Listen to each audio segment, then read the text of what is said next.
नमस्कार सभी को। मैं Neeru Saini government senior secondary school Mauli Jagran Chandigarh की साइंस टीचर हूँ।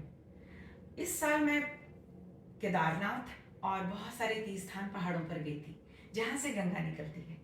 वहाँ पर जितनी गंगा निर्मल और स्वच्छ है, काश वही रंग हमें गंगा सागर पर, गंगा जहाँ पर सागर से मिलती है, उससे पहले वही रंग अगर हमको गंगा का मिल सके तो हमारी पूरे समाज को इसका बहुत बेनिफिट मिल सकता है। इसी विषय के ऊपर मैंने अपने बच्चों के साथ मिलके, स्कूल के बच्चों के साथ मिलकर ये प्रोजेक्ट बनाया है। आओ आपको आज की गंगा में लेके चलें। जहाँ तीर्थ स्थान है पहाड़ों पर, वहाँ की जो टॉयलेट्स हैं उनकी निकासी देखी गई है।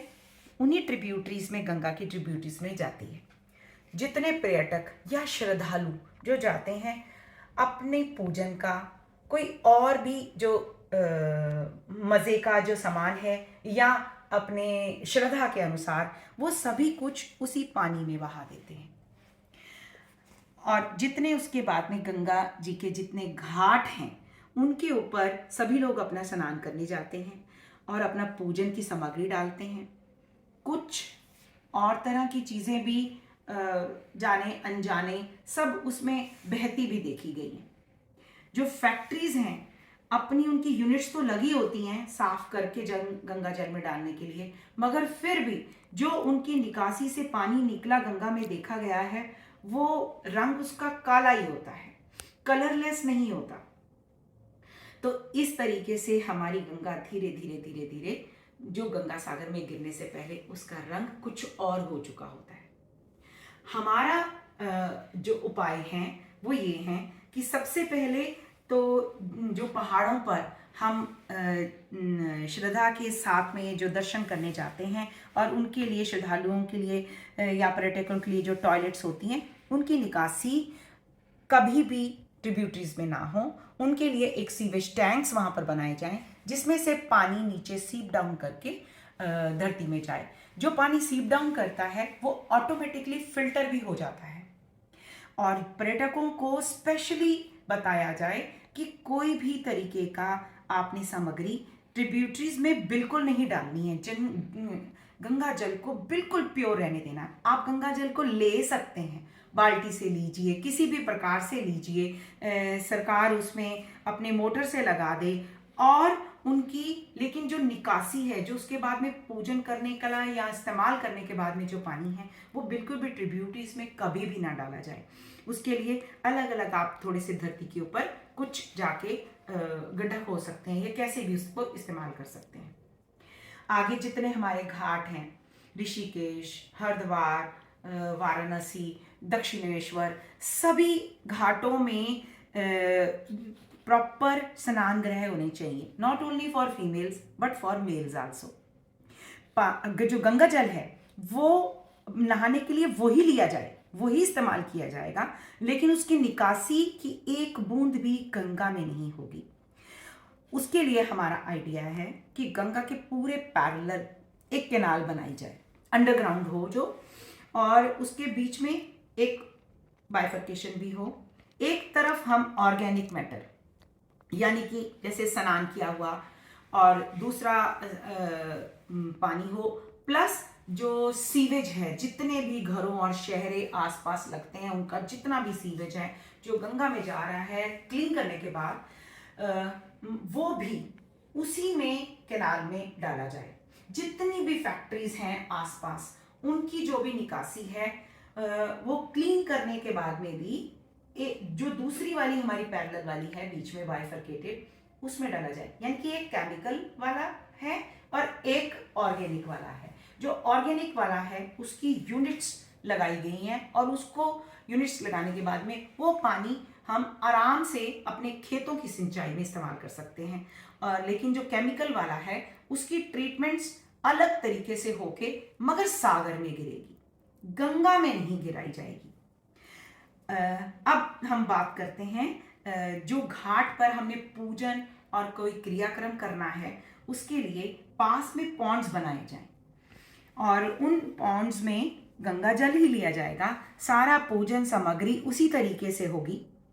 लेकिन जैसे ही वो भरने लगे तो वो सारा का सारा ऑर्गेनिक मैटर है, उसको लेके प्रॉपरली डिकम्पोज करके उसके बाद में उसको खेतों की लिए हम खाद के रूप से इस्तेमाल कर सकते हैं। हमारी श्रद्धा में भी कोई कमी नहीं होगी और हमारी गंगा भी पूरी की पूरी प्योर एंड तक रहेगी।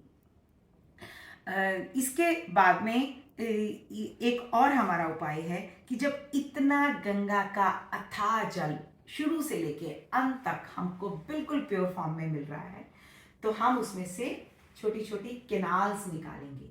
जो आसपास के लगते जितने भी स्टेट्स हैं और जितने भी शहर हैं जिनमें पानी की कमी है या सिंचाई के लिए चाहिए, घरों के लिए चाहिए, सोच के देखो जो गंगा जल हम अभी इस स्टेट वाला घर में रखते हैं और सालों साल वो सही रहता है, अगर बिल्कुल प्योर गंगा जल हमारे घरों में ही आएगा तो मेरे अपने हिसाब से आधी बीमारियां तो ऐसे ही ठीक हो जाएंगी।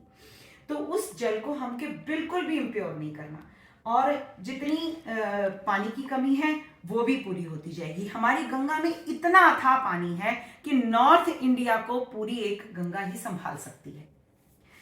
लेकिन अब प्रॉब्लम ये है कि इस केनाल के लिए बजट कहाँ से आएगा, क्योंकि ये बहुत अधिक महंगा पड़ेगा।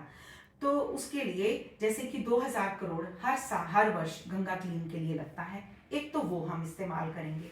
उसके साथ में जितना भी हमारा उपाय है ये कि जितने भी तीर्थ स्थान गंगोत्री गोमुख से शुरू होकर अभी केदारनाथ ही कह लो शिवाजी का है और शिवाजी के केशों से ही गंगा निकलती है, ऐसे सभी तीर्थ स्थानों से हम जितने भी आसपास गंगा के लगते हैं मंदिर सब, उनका एक गवर्नमेंट ट्रस्ट बनाए और उस ट्रस्ट का नाम भी गंगा क्लीन प्रोजेक्ट ही रखा जाए। सारी श्रद्धा से जो हमारा इकट्ठा हुआ है उसको गंगा क्लीन प्रोजेक्ट के लिए ये केनाल्स बनाने में लगाया जाए, ये पॉन्ड्स बनाने में लगाया जाए। जो केनाल्स बन रही हैं अलग अलग स्टेट्स जिनमें पानी की कमी है उनको तक जाने के लिए वो लगाया जाए।